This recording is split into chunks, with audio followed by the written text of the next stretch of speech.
Hello everyone and welcome to Star Wars Jedi Fallen Order game review. I'm going to be starting off by talking about the traversal aspect of the game. So, this is Cal, your main character. He climbs, as we can see, he scales stuff. That's one of the best things to do in the game. You get it really early on. Then here's Cal ziplining, which is also a cool traversal option. You can see Cal, it's a very, what's the word I'm looking for? He really lives up to his character. He's a scrapper, so it makes sense for him to be able to do like all this. And this is a bit far fetched, but you can do all this, slide and grab on using the force and stuff. Back to his scrapper roots. This is where he can, fit through tight spaces with his companion BD1. So yeah, he's able to do all this, and you get the cool camera and all that. But yeah, this is how Cal moves in the game. This is the map where you can, look where you're going, and it tells you at the bottom if you've explored it, how many chests there are to get. So yeah, that's BD1 being helpful. He also can be helpful during puzzle sections in the game. For example, he has abilities so he can make him do charges and stuff. He helps you in tough areas of the game. For example, here he helps me get the zipline across. Another mechanic is you can swim, which you unlock later on in the game. You're able to actually swim underwater and stuff, and you'll see here that there's a chest that I've already opened. But yeah, so you're able to traverse the game pretty well. Now onto the combat. Now the combat is easily the best part of the game. The lightsaber combat is just one of the best things in any game, to be honest. It's always beautiful when it's done right. Here's me just wiping out some normal stormtroopers using the force pull and my double-sided lightsaber. Scout troopers, they're a little bit more challenging, but not too much challenging. Basically, all you need to do is just know when to parry, and then that's you. You're brand new. You just learn to parry. For example, I think I do it here. No. Never mind. Oh yeah, I use my double-bladed lightsaber attack. But yeah, basically you wait for a parry, and yeah, you just go for it, and then I killed this R2-D2 for fun. Now we move on to the more challenging enemies. So this is the Purge Trooper, which is one of the higher annoying enemies that I can say from experience as I've platinumed the game. This is probably one of the most annoying enemies to deal with. They just dodge everything, and it's basically just a parry game. So I think I do it here. Yeah, parry, take him out. Yeah, it's basically just like that. And then this was what happens when you don't expect it. You get a QTE, you spam circle. Again, I get caught here with spam circle. So this is what happens when you let your guard down. You need to deal with big spiders on Kashyyyk and stuff. But yeah, and I also glitched the game here. I don't know how I managed to do that, but yeah. Moving on. Now I've played the game, so I just went in the sandbox mode to get the bosses back. But this is one of the first bosses you fight in the game. Well, actually, I mean, there isn't much bosses. I think there's 4. So she's the second boss. But it's halfway through the game. This is the Ninth Sister. This is me just again, just it's all about parrying. It's the lightsaber combat is timing. When she goes red, that means you can't parry, so you need to move out the way. Here I am just parrying again, just going and going. So yeah, and then this I just fast forward so I could show what it's like when you eventually beat her. But yeah, then there you go, this is done. But yeah, it's literally just playing smart. You have to play smart. This is one of the later bosses in the game, Taron Malicos. Now he's got actual proper dual wield lightsabers, which makes him one of the more unique enemies in the game. As you can see, I've got my dual bladed lightsaber. He's got dual wield, so it's a good matchup.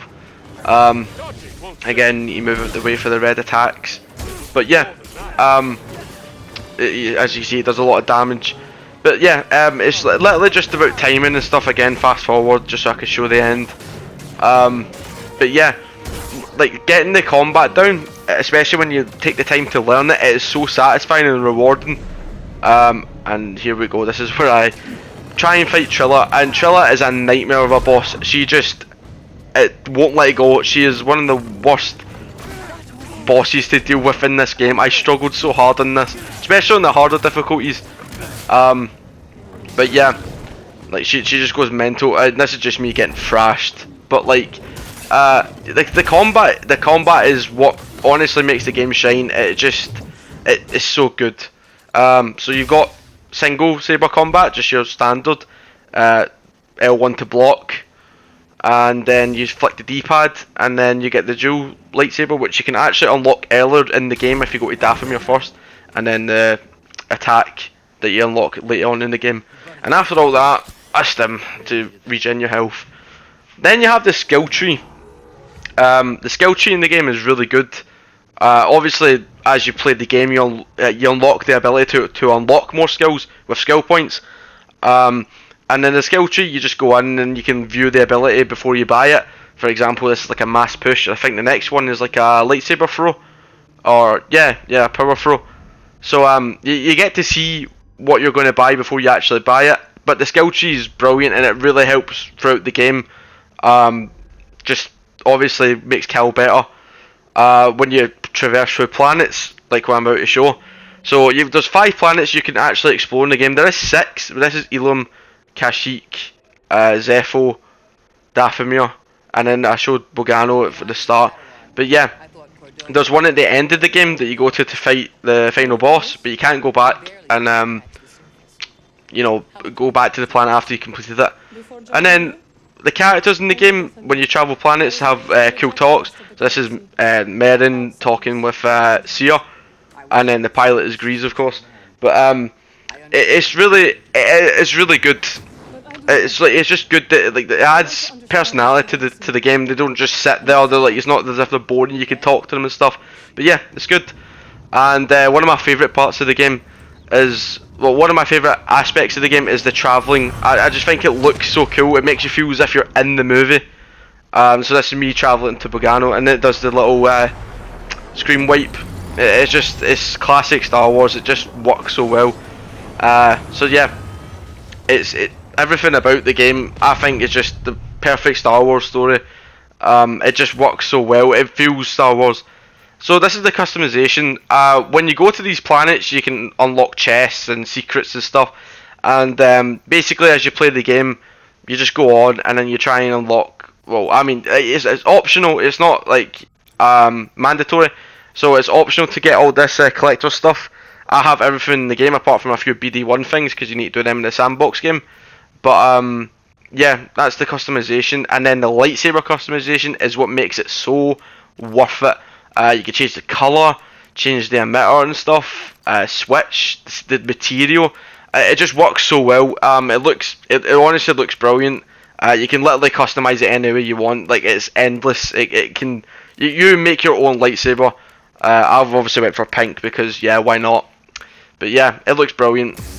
My overall thoughts of the game is, it is a great action adventure game. Even if you take away the Star Wars aspect, you don't actually have to be a Star Wars fan to enjoy the game, and I think that's what makes it so good.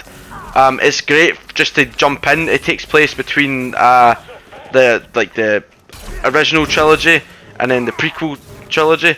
It takes place between that, and I think that's it is an interesting place to take part. But yeah, Cal Kestis as well is one of the most greatest characters in any game that I've ever played, and BD1's my favourite Star Wars droid. But yeah, the game came out in 2019 and it was not looking good because it was from EA, but EA actually did pretty well, giving us a single player Star Wars game, and I'm really thankful for it, and I cannot wait for the sequel. But yeah, this was my Star Wars Jedi Fallen Order review. If you enjoy it, let me know. If you don't, again, let me know. But yeah, maybe I'll do another review. Bye guys.